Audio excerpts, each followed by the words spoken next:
ओम विष्णवे नमः। प्रेम से बोलिए बृहस्पति देव भगवान की जय। आज बृहस्पतिवार के दिन आप सभी सुनेंगे बृहस्पतिवार व्रत की संपूर्ण व्रत कथा और आरती। भारतवर्ष में एक प्रतापी और दानी राजा राज्य करता था। वह नित्य गरीबों और ब्राह्मणों की सहायता करता था। यह बात उसकी रानी को अच्छी नहीं लगती थी। वह ना ही गरीबों को दान देती, ना ही भगवान का पूजन करती थी और राजा को भी दान देने से मना किया करती थी। एक दिन राजा शिकार खेलने वन को गए हुए थे, तो रानी महल में अकेली थी। उसी समय बृहस्पति देव साधु वेश में राजा के महल में भिक्षा के लिए गए और भिक्षा मांगी। रानी ने भिक्षा देने से इनकार किया और कहा, हे साधु महाराज, मैं तो दान पुण्य से तंग आ गई हूँ। मेरा पति सारा धन लुटाते रहते हैं। मेरी इच्छा है कि हमारा धन नष्ट हो जाए, फिर ना रहेगा बांस, ना बजेगी बांसुरी। साधु ने कहा, देवी, तुम तो बड़ी विचित्र हो। धन संतान तो सभी चाहते हैं, पुत्र और लक्ष्मी तो पापी के घर भी होने चाहिए। यदि तुम्हारे पास अधिक धन है तो भूखों को भोजन दो, प्यासों के लिए प्याऊ बनवाओ, मुसाफिरों के लिए धर्मशालाएं खुलवाओ। जो निर्धन अपनी कुंवारी कन्याओं का विवाह नहीं कर सकते, उनका विवाह करा दो। ऐसे और कई काम हैं जिनके करने से तुम्हारा यश लोक परलोक में फैलेगा। परंतु रानी पर उपदेश का कोई प्रभाव ना पड़ा। वह बोली, महाराज, आप मुझे कुछ ना समझाएं। मैं ऐसा धन नहीं चाहती जो हर जगह बांटती फिरूं। साधु ने उत्तर दिया, यदि तुम्हारी ऐसी इच्छा है तो तथास्तु। तुम ऐसा करना कि बृहस्पतिवार को घर लीपकर पीली मिट्टी से अपना सिर धोकर स्नान करना, भट्टी चढ़ाकर कपड़े धोना। ऐसा करने से आपका सारा धन नष्ट हो जाएगा। इतना कहकर वह साधु महाराज वहां से आलोप हो गए। साधु के अनुसार कई बातों को पूरा करते हुए रानी को केवल 3 बृहस्पतिवार ही बीते थे कि उनकी समस्त धन संपत्ति नष्ट हो गई। भोजन के लिए राजा का परिवार तरसने लगा। तब एक दिन राजा ने रानी से बोला कि हे रानी, तुम यहीं रहो, मैं दूसरे देश को जाता हूँ, क्योंकि यहाँ पर सभी लोग मुझे जानते हैं, इसलिए मैं कोई छोटा कार्य नहीं कर सकता। ऐसा कहकर राजा परदेश चला गया। वहाँ वह जंगल से लकड़ी काट कर लाता और शहर में बेचता। इस तरह वह अपना जीवन व्यतीत करने लगा। इधर राजा के परदेश जाते ही रानी और दासी दुखी रहने लगी। एक बार जब रानी और दासी को 7 दिन तक भोजन के बिना रहना पड़ा, तो रानी ने अपनी दासी से कहा, हे दासी, पास ही के नगर में मेरी बहन रहती है। वह बड़ी धनवान है, तू उसके पास जा और कुछ ले आ, ताकि थोड़ी बहुत गुजर बसर हो जाए। दासी रानी की बहन के पास गई। उस दिन गुरुवार था और रानी की बहन उस समय बृहस्पतिवार व्रत की कथा सुन रही थी। दासी ने रानी की बहन को अपनी रानी का संदेश दिया, लेकिन रानी की बड़ी बहन ने कोई उत्तर नहीं दिया। जब दासी को रानी की बहन से कोई उत्तर नहीं मिला, तो वह बहुत दुखी हुई और उसे क्रोध भी आया। दासी ने वापस आकर रानी को सारी बात बता दी। सुनकर रानी ने अपने भाग्य को कोसा। उधर रानी की बहन ने सोचा कि मेरी बहन की दासी आई थी, परंतु मैं उससे नहीं बोली, इससे वह बहुत दुखी हुई होगी। कथा सुनकर और पूजन समाप्त करके वह अपनी बहन के घर आई और कहने लगी, हे बहन, मैं बृहस्पतिवार का व्रत कर रही थी, तुम्हारी दासी मेरे घर आई थी, परंतु जब तक कथा होती है तब तक ना तो उठते हैं और ना ही बोलते हैं, इसलिए मैं नहीं बोली। कहो, दासी क्यों गई थी? रानी बोली, बहन, तुमसे क्या छिपाऊं, हमारे घर में खाने तक को अनाज नहीं था। ऐसे कहते कहते रानी की आंखें भर आई। उसने दासी समेत पिछले 7 दिनों से भूखे रहने तक की बात अपनी बहन को विस्तार पूर्वक सुना दी। रानी की बहन बोली, देखो बहन, बृहस्पति भगवान सबकी मनोकामनाओं को पूर्ण करते हैं। देखो, शायद तुम्हारे घर में अनाज रखा हो। पहले तो रानी को विश्वास नहीं हुआ, पर बहन के आग्रह करने पर उसने अपनी दासी को अंदर भेजा तो उसे सचमुच अनाज से भरा एक घड़ा मिल गया। यह देखकर दासी को बड़ी हैरानी हुई। दासी रानी से कहने लगी, हे रानी, जब हमको भोजन नहीं मिलता तो हम व्रत ही तो करते हैं, इसलिए क्यों ना इनसे व्रत और कथा की विधि पूछ ली जाए ताकि हम भी व्रत कर सकें।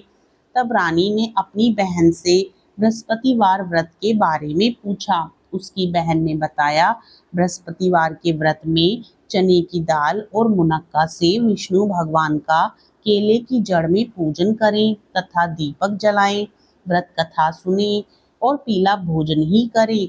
इससे बृहस्पति देव प्रसन्न होते हैं। व्रत और पूजन विधि बताकर रानी की बहन अपने घर को लौट गई। 7 दिन के बाद जब गुरुवार आया तो रानी और दासी ने व्रत रखा। घुड़साल में जाकर चना और गुड़ लेकर आई। फिर उससे केले की जड़ तथा विष्णु भगवान का पूजन किया। अब पीला भोजन कहाँ से आए, इस बात को लेकर दोनों बहुत दुखी थी, क्योंकि उन्होंने व्रत रखा था, इसलिए बृहस्पति देव उनसे प्रसन्न थे। इसलिए वे एक साधारण व्यक्ति का रूप धारण कर 2 थालों में सुंदर पीला भोजन दासी को दे गए। भोजन पाकर दासी प्रसन्न हुई और फिर रानी के साथ मिलकर भोजन ग्रहण किया। उसके बाद वे सभी गुरुवार को व्रत और पूजन करने लगी। बृहस्पति भगवान की कृपा से उनके पास फिर से धन संपत्ति आ गई, परंतु रानी फिर से पहले की तरह आलस्य करने लगी। तब दासी बोली, देखो रानी, तुम पहले भी इसी प्रकार आलस्य करती थी, तुम्हें धन रखने में कष्ट होता था, इस कारण सभी धन नष्ट हो गया, और जब भगवान बृहस्पति की कृपा से धन मिला है तो तुम्हें फिर से आलस्य होता है। रानी को समझाते हुए दासी कहती है कि बड़ी मुसीबतों के बाद हमने यह धन पाया है, इसलिए हमें दान पुण्य करना चाहिए, भूखे मनुष्यों को भोजन कराना चाहिए और धन को शुभ कार्यों में खर्च करना चाहिए, जिससे तुम्हारे कुल का यश बढ़ेगा, स्वर्ग की प्राप्ति होगी और पितृ प्रसन्न होंगे। दासी की बात मानकर रानी अपना धन शुभ कार्यों में खर्च करने लगी, जिससे पूरे नगर में उसका यश फैलने लगा। उधर दूसरी तरफ एक दिन राजा दुखी होकर जंगल में एक पेड़ के नीचे आसन जमा कर बैठ गया। वह अपनी दशा को याद करके व्याकुल होने लगा। बृहस्पतिवार का दिन था। एकाएक उसने देखा कि निर्जन वन में एक साधु प्रकट हुए। वे साधु वेश में स्वयं बृहस्पति देवता थे। लकड़हारे के सामने आकर बोले, हे लकड़हारे, इस सुनसान जंगल में तू चिंतामग्न क्यों बैठा है? लकड़हारे ने दोनों हाथ जोड़कर प्रणाम किया और उत्तर दिया, महात्मा जी, आप सब कुछ जानते हैं, मैं क्या कहूँ। यह कहकर रोने लगा और साधु को अपनी आत्मकथा सुनाई। महात्मा जी ने कहा, तुम्हारी स्त्री ने बृहस्पतिवार के दिन बृहस्पति भगवान का निरादर किया है, जिसके कारण रुष्ट होकर उन्होंने तुम्हारी यह दशा कर दी। अब तुम चिंता को दूर करके मेरे कहने पर चलो तो तुम्हारे सब कष्ट दूर हो जाएंगे और भगवान पहले से भी अधिक धन संपत्ति देंगे। तुम बृहस्पतिवार के दिन कथा किया करो। 2 पैसे के चने मुनक्का लाकर उसका प्रसाद बनाओ और शुद्ध जल से लोटे में शक्कर मिलाकर अमृत तैयार करो। कथा के पश्चात अपने सारे परिवार और सुनने वाले प्रेमियों में अमृत व प्रसाद बांटकर आप भी ग्रहण करो। ऐसा करने से भगवान तुम्हारी सब मनोकामनाएं पूरी करेंगे। साधु के ऐसे वचन सुनकर लकड़हारा बोला, हे प्रभु, मुझे लकड़ी बेचकर इतना पैसा नहीं मिलता जिससे भोजन के उपरांत कुछ बचा सकूं। मैंने रात्रि में अपनी स्त्री को व्याकुल देखा है, मेरे पास कुछ भी नहीं, जिससे मैं उसकी खबर मंगा सकूं। साधु ने कहा, हे लकड़हारे, तुम किसी बात की चिंता मत करो। बृहस्पतिवार के दिन तुम रोजाना की तरह लकड़ियां लेकर शहर को जाओ। तुमको रोज से दुगना धन प्राप्त होगा, जिससे तुम भली भांति भोजन कर लोगे तथा बृहस्पति देव की पूजा का सामान भी आ जाएगा। साधु राजा को बृहस्पतिवार के दिन इस व्रत कथा को सुनने के लिए कहता है। प्राचीन काल में एक ब्राह्मण रहता था। वह बहुत निर्धन था। उसके कोई संतान नहीं थी। उसकी स्त्री बहुत मलिनता के साथ रहती थी। वह स्नान ना करती, किसी देवता का पूजन ना करती। इससे ब्राह्मण देवता बड़े दुखी थे। बेचारे बहुत कुछ कहते थे, किंतु उसका कुछ परिणाम ना निकला। भगवान की कृपा से ब्राह्मण की स्त्री के कन्या रूपी रत्न पैदा हुआ। कन्या बड़ी होने पर प्रातः स्नान करके विष्णु भगवान का जाप व बृहस्पतिवार का व्रत करने लगी। अपने पूजन पाठ को समाप्त करके विद्यालय जाती तो अपनी मुट्ठी में जौ भर के ले जाती और पाठशाला के मार्ग में डालती जाती। तब ये जौ स्वर्ण के हो जाते। लौटते समय उनको बीनकर घर ले आती थी। एक दिन वह बालिका सूप में उस सोने के जौ को फटकार कर साफ कर रही थी कि उसके पिता ने देख लिया और कहा, हे बेटी, सोने के जौ के लिए सोने का सूप होना चाहिए। दूसरे दिन बृहस्पतिवार था। इस कन्या ने व्रत रखा और बृहस्पति देव से प्रार्थना करके कहा, मैंने आपकी पूजा सच्चे मन से की हो तो मेरे लिए सोने का सूप दे दो। बृहस्पति देव ने उसकी प्रार्थना स्वीकार कर ली। रोजाना की तरह वह कन्या जौ फैलाती हुई जाने लगी। जब लौटकर जौ बीन रही थी तो बृहस्पति देव की कृपा से सोने का सूप मिला। उसे वह घर ले आई और उसमें जौ साफ करने लगी, परंतु उसकी माँ का वही ढंग रहा। एक दिन की बात है कि वह कन्या सोने के सूप में जौ साफ कर रही थी। उस समय उस शहर का राजपुत्र वहां से होकर निकला। इस कन्या के रूप और कार्य को देखकर मोहित हो गया तथा अपने घर आकर भोजन तथा जल त्याग कर उदास होकर लेट गया। राजा को इस बात का पता लगा तो अपने प्रधानमंत्री के साथ उसके पास गए और बोले, हे बेटा, तुम्हें किस बात का कष्ट है? किसी ने अपमान किया है अथवा कोई और कारण हो तो कहो, मैं वही कार्य करूंगा जिससे तुम्हें प्रसन्नता हो। अपने पिता की राजकुमार ने बातें सुनी तो वह बोला, मुझे आपकी कृपा से किसी बात का दुख नहीं है। किसी ने मेरा अपमान नहीं किया है, परंतु मैं उस लड़की से विवाह करना चाहता हूँ जो सोने के सूप में जौ साफ कर रही थी। यह सुनकर राजा आश्चर्य में पड़ा और बोला, हे बेटा, इस तरह की कन्या का पता तुम ही लगाओ। मैं उसके साथ तेरा विवाह अवश्य ही करवा दूंगा। राजकुमार ने उस लड़की के घर का पता बतलाया। तब मंत्री उस लड़की के घर गए और ब्राह्मण देवता को सभी हाल बताया। ब्राह्मण देवता राजकुमार के साथ अपनी कन्या का विवाह करने के लिए तैयार हो गए तथा विधि विधान के अनुसार ब्राह्मण की कन्या का विवाह राजकुमार के साथ हो गया।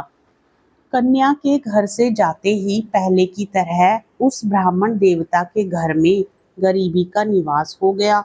अब भोजन के लिए भी अन्न बड़ी मुश्किल से मिलता था। एक दिन दुखी होकर ब्राह्मण देवता अपनी पुत्री के पास गए। बेटी ने पिता की दुखी अवस्था को देखा और अपनी माँ का हाल पूछा। तब ब्राह्मण ने सभी हाल कहा। कन्या ने बहुत सा धन देकर अपने पिता को विदा कर दिया। इस तरह ब्राह्मण का कुछ समय सुखपूर्वक व्यतीत हुआ। कुछ दिन बाद फिर वही हाल हो गया। ब्राह्मण फिर अपनी कन्या के यहाँ गया और सारा हाल कहा तो लड़की बोली, हे पिताजी, आप माताजी को यहाँ लिवा लाओ। मैं उसे विधि बता दूंगी जिससे गरीबी दूर हो जाए। वह ब्राह्मण देवता अपनी स्त्री को साथ लेकर पहुंचा तो अपनी माँ को वह समझाने लगी, हे माँ, तुम प्रातःकाल प्रथम स्नान आदि करके विष्णु भगवान का पूजन करो तो सब दरिद्रता दूर हो जाएगी। परंतु उसकी माँ ने एक बात भी उसकी नहीं मानी और प्रातःकाल उठकर अपनी पुत्री के बच्चों की जूठन को खा लिया। इससे उसकी पुत्री को भी बहुत गुस्सा आया और एक रात को कोठरी से सभी सामान निकाल दिया और अपनी माँ को उसमें बंद कर दिया। प्रातःकाल उसे निकाला तथा स्नान आदि करा के पाठ करवाया तो उसकी माँ की बुद्धि ठीक हो गई और फिर प्रत्येक बृहस्पतिवार को व्रत रखने लगी। इस व्रत के प्रभाव से उसके माँ बाप बहुत ही धनवान और पुत्रवान हो गए और बृहस्पति देव जी की कृपा से इस लोक का सुख भोग कर स्वर्ग लोक को प्राप्त हुए। राजा को बृहस्पतिवार की कथा सुनाकर साधु वेश में आए बृहस्पति देव भगवान अंतर्ध्यान हो गए। धीरे धीरे समय व्यतीत होने पर फिर वही बृहस्पतिवार का दिन आया। लकड़हारा जंगल से लकड़ी काटकर किसी शहर में बेचने गया। उसे उस दिन और दिन से अधिक पैसा मिला। राजा ने चना गुड़ आदि लाकर गुरुवार का व्रत किया। उस दिन से उसके सभी कलेश दूर हुए। परंतु जब दोबारा गुरुवार का दिन आया तो बृहस्पतिवार का व्रत करना भूल गया। इस कारण बृहस्पति भगवान नाराज हो गए। उस दिन उस नगर के राजा ने विशाल यज्ञ का आयोजन किया तथा शहर में यह घोषणा करा दी कि कोई भी मनुष्य अपने घर में भोजन ना बनाए, ना आग जलाए। समस्त जनता मेरे यहाँ भोजन करने आए। इस आज्ञा को जो नहीं मानेगा उसे फांसी की सजा दी जाएगी। इस तरह की घोषणा संपूर्ण नगर में करवा दी गई। राजा की आज्ञा अनुसार शहर के सभी लोग भोजन करने गए, लेकिन लकड़हारा कुछ देर से पहुंचा, इसलिए राजा उसको अपने साथ घर ले गए और ले जाकर भोजन करा रहे थे तो रानी की दृष्टि उस खूंटी पर पड़ी जिस पर उसका हार लटका हुआ था। वह वहां पर दिखाई नहीं दिया। रानी ने निश्चय किया कि मेरा हार इस मनुष्य ने चुरा लिया है। उसी समय सिपाहियों को बुलाकर उसको कारागार में डलवा दिया। जब लकड़हारा कारागार में पड़ गया और बहुत दुखी होकर विचार करने लगा कि ना जाने कौन से पूर्व जन्म के कर्म से मुझे यह दुख प्राप्त हुआ है, और उसी साधु को याद करके रोने लगा जो जंगल में मिला था। उसी समय तत्काल बृहस्पति देव साधु के रूप में प्रकट हुए और उसकी दशा को देखकर कहने लगे, अरे मूर्ख, तूने बृहस्पति देव की कथा नहीं करी, इस कारण तुझे दुख प्राप्त हुआ है। अब चिंता मत कर। बृहस्पतिवार के दिन कारागार के दरवाजे पर 4 पैसे पड़े मिलेंगे। उनसे तू बृहस्पति देव की पूजा करना, तेरे सभी कष्ट दूर हो जाएंगे। बृहस्पतिवार के दिन उसे 4 पैसे मिले। लकड़हारे ने कथा कही। उसी रात्रि को बृहस्पति देव ने उस नगर के राजा को स्वप्न में कहा, हे राजा, तुमने जिस आदमी को कारागार में बंद कर दिया है वह निर्दोष है, वह राजा है, उसे छोड़ देना। रानी का हार उसी खूंटी पर लटका है। अगर तू ऐसा नहीं करेगा तो मैं तेरे राज्य को नष्ट कर दूंगा। इस तरह रात्रि के स्वप्न को देखकर राजा प्रातःकाल उठा और खूंटी पर हार देखकर लकड़हारे को बुलाकर क्षमा मांगी तथा लकड़हारे को योग्य सुंदर वस्त्र आभूषण देकर विदा कर दिया। बृहस्पति देव की आज्ञा अनुसार लकड़हारा अपने नगर को चल दिया। राजा जब अपने नगर के निकट पहुंचा तो उसे बड़ा आश्चर्य हुआ। नगर में पहले से अधिक बाग, तालाब, कुएं तथा बहुत सी धर्मशाला, मंदिर आदि बन गई। राजा ने पूछा, यह किसका बाग और धर्मशाला है? तब नगर के सब लोग कहने लगे, यह सब रानी और बांदी के हैं। तो राजा को आश्चर्य हुआ और गुस्सा भी आया। जब रानी ने यह खबर सुनी कि राजा आ रहे हैं तो उन्होंने बांदी से कहा कि हे दासी, देख, राजा हमको कितनी बुरी हालत में छोड़ गए थे। हमारी ऐसी हालत देखकर वह लौट न जाएं, इसलिए तू दरवाजे पर खड़ी हो जा। आज्ञानुसार दासी दरवाजे पर खड़ी हो गई। राजा आए तो उन्हें अपने साथ लिवा लाई। तब राजा ने क्रोध करके अपनी रानी से पूछा कि यह धन तुम्हें कैसे प्राप्त हुआ? तब उन्होंने कहा, हमें यह सब धन बृहस्पति देव के इस व्रत के प्रभाव से प्राप्त हुआ है। राजा ने निश्चय किया कि 7 रोज बाद तो सभी बृहस्पति देव का पूजन करते हैं, परंतु मैं प्रतिदिन दिन में 3 बार कहानी तथा रोज व्रत किया करूँगा। अब हर समय राजा के दुपट्टे में चने की दाल बंधी रहती तथा दिन में 3 बार कहानी कहता। एक रोज राजा ने विचार किया कि चलो अपनी बहन के यहाँ हो आवे। इस तरह निश्चय कर राजा घोड़े पर सवार हो अपनी बहन के यहाँ को चलने लगा। मार्ग में उसने देखा कि कुछ आदमी एक मुर्दे को लिए जा रहे हैं। उन्हें रोककर राजा कहने लगा, अरे भाइयों, मेरी बृहस्पति देव की कथा सुन लो। वे बोले, लो हमारा तो आदमी मर गया है, इसको अपनी कथा की पड़ी है। परंतु कुछ आदमी बोले, अच्छा कहो, हम तुम्हारी कथा भी सुनेंगे। राजा ने दाल निकाली और जब कथा आधी हुई थी कि मुर्दा हिलने लग गया और जब कथा समाप्त हो गई तो राम राम करके मनुष्य उठकर खड़ा हो गया। आगे मार्ग में उसे एक किसान खेत में हल चलाता मिला। राजा ने उसे देख और उससे बोले, अरे भैया, तुम मेरी बृहस्पतिवार की कथा सुन लो। किसान बोला, जब तक मैं तेरी कथा सुनूंगा तब तक 4 हरैया जोत लूंगा। जा अपनी कथा किसी और को सुनाना। इस तरह राजा आगे चलने लगा। राजा के हटते ही बैल पछाड़ खाकर गिर गए तथा किसान के पेट में बड़ी जोर का दर्द होने लगा। उस समय उसकी माँ रोटी लेकर आई। उसने जब यह देखा तो अपने पुत्र से सब हाल पूछा और बेटे ने सभी हाल कह दिया। तो बुढ़िया दौड़ी दौड़ी उस घुड़सवार के पास गई और उससे बोली कि मैं तेरी कथा सुनूंगी, तू अपनी कथा मेरे खेत पर चलकर ही कहना। राजा ने बुढ़िया के खेत पर जाकर कथा कही, जिसके सुनते ही वह बैल उठ खड़े हुए तथा किसान के पेट का दर्द भी बंद हो गया। राजा अपनी बहन के घर पहुंचा। बहन ने भाई की खूब मेहमानी की। दूसरे रोज प्रातःकाल राजा जगा तो वह देखने लगा कि सब लोग भोजन कर रहे हैं। राजा ने अपनी बहन से कहा, ऐसा कोई मनुष्य है जिसने भोजन नहीं किया हो? मेरी बृहस्पतिवार की कथा सुन ले। बहन बोली, हे भैया, यह देश ऐसा ही है कि पहले यहाँ लोग भोजन करते हैं, बाद में अन्य काम करते हैं। अगर कोई पड़ोस में हो तो देख आऊं। वह ऐसा कहकर देखने चली गई, परंतु उसे कोई ऐसा व्यक्ति नहीं मिला जिसने भोजन ना किया हो। अतः वह एक कुम्हार के घर गई जिसका लड़का बीमार था। उसे मालूम हुआ उनके यहाँ 3 रोज से किसी ने भोजन नहीं किया है। रानी ने अपने भाई की कथा सुनने के लिए कुम्हार से कहा। वह तैयार हो गया। राजा ने जाकर बृहस्पतिवार की कथा कही, जिसको सुनकर उसका लड़का ठीक हो गया। अब तो राजा की प्रशंसा होने लगी। एक रोज राजा ने अपनी बहन से कहा कि हे बहन, हम अपने घर को जाएंगे, तुम भी तैयार हो जाओ।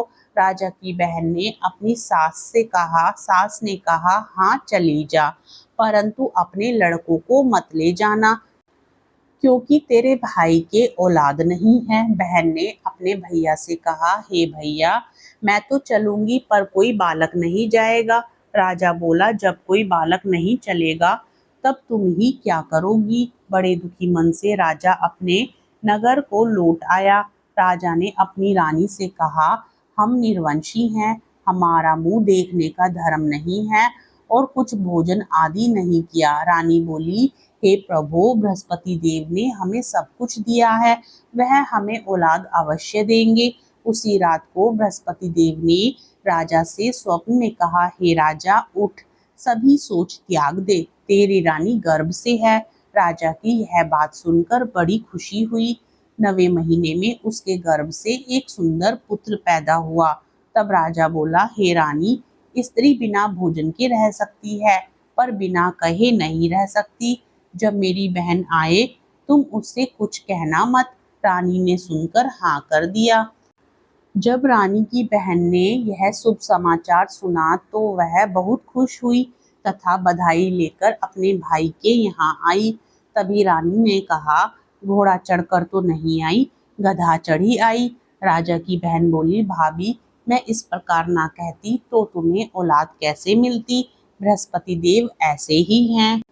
जैसी जिसके मन में कामनाएं हैं सभी को पूर्ण करते हैं। जो सद्भावना पूर्वक बृहस्पतिवार का व्रत करता है एवं कथा पढ़ता है अथवा सुनता है, दूसरों को सुनाता है, बृहस्पति देव उसकी सभी मनोकामना पूर्ण करते हैं। भगवान बृहस्पति देव उसकी सदैव रक्षा करते हैं। संसार में जो मनुष्य सद्भावना से भगवान जी का पूजन व्रत सच्चे हृदय से करते हैं तो उनकी सभी मनोकामनाएं पूर्ण करते हैं। जैसी सच्ची भावना से रानी और राजा ने उनकी कथा का गुणगान किया तो उनकी सभी इच्छाएं बृहस्पति देव जी ने पूर्ण की थी। इसलिए पूर्ण कथा सुनने के बाद प्रसाद लेकर जाना चाहिए। हृदय से उसका मनन करते हुए जयकारा बोलना चाहिए।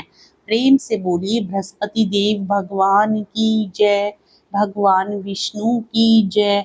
अब सुनिए बृहस्पतिवार व्रत की आरती।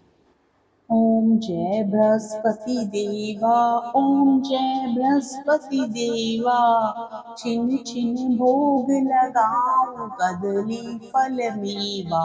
ओम जय बृहस्पति देवा। तुम पूर्ण परमात्मा तुम अंतर्यामी, जगत पिता जगदीश्वर तुम सबके स्वामी। ओम जय बृहस्पति देवा। चरणामृत निज निर्मल सब पातक हरता, सकल मनोरथ दायक कृपा करो भरता।